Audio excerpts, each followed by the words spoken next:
a felicidade e confortos da velhice. Parte 10, dia 14 de agosto de 2026.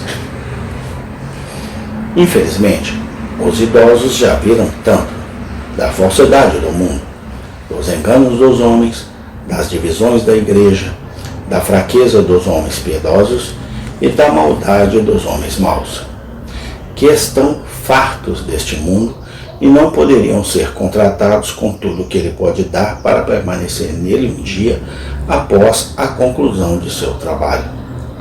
Quando um homem encontra algo acima, além e depois deste pobre mundo, ele está verdadeiramente cansado disso, de modo que o privilégio dos idosos que já passaram pelo mundo é realmente grande.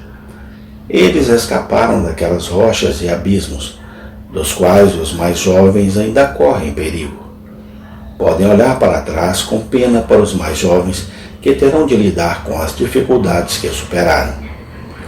Eles também alcançaram aquilo que todos os jovens desejam, pois estes viveriam muito, e os idosos viverão muito. Eles viram o fim de toda a perfeição. E essa é uma perfeição pobre que tem fim. E, afinal, descobrem que este pobre mundo não é o seu descanso, porque está poluído. Embora crucifiquem o mundo há muito tempo, não conseguem torná-lo saudável o suficiente para se alimentarem dele, sem muita cautela e zelo. E achando-o um mestre tão perigoso e um servo tão incômodo, ficam felizes por se livrarem dele e por estarem perto de se separar dele. Aquele que experimentou o mundo e ainda assim o ama, é enfeitiçado por ele. Como um homem que se fartou de qualquer coisa, seu estômago se revolta contra ela.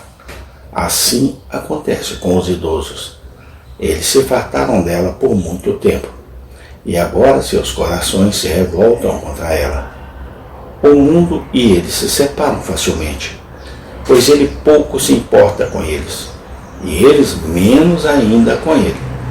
Adeus, pensam eles, mundo falso e bajulador, que me prometeu contentamento e nunca o cumpriu, que fingiu ser meu bom amigo e provou ser minha armadilha constante, meu inimigo mortal.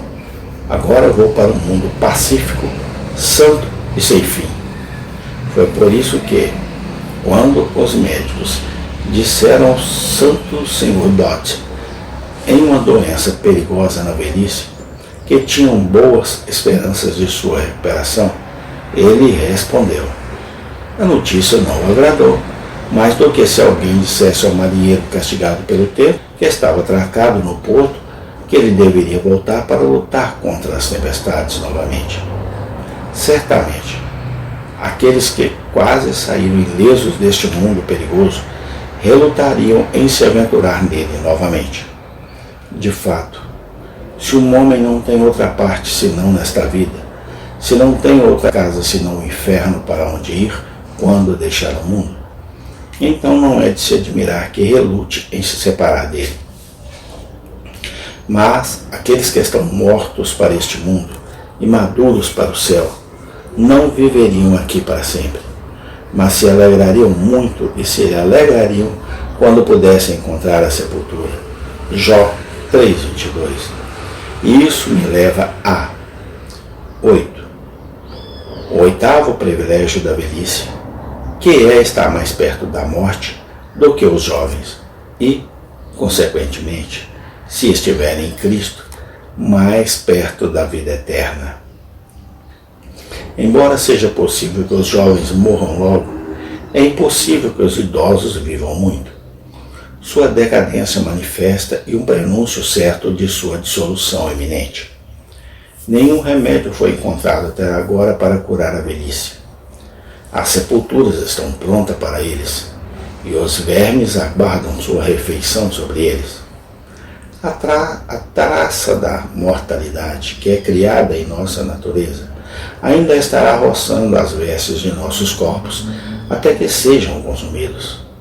A morte já penetrou nos olhos e ouvidos do idoso, e em pouco tempo o levará ao pó.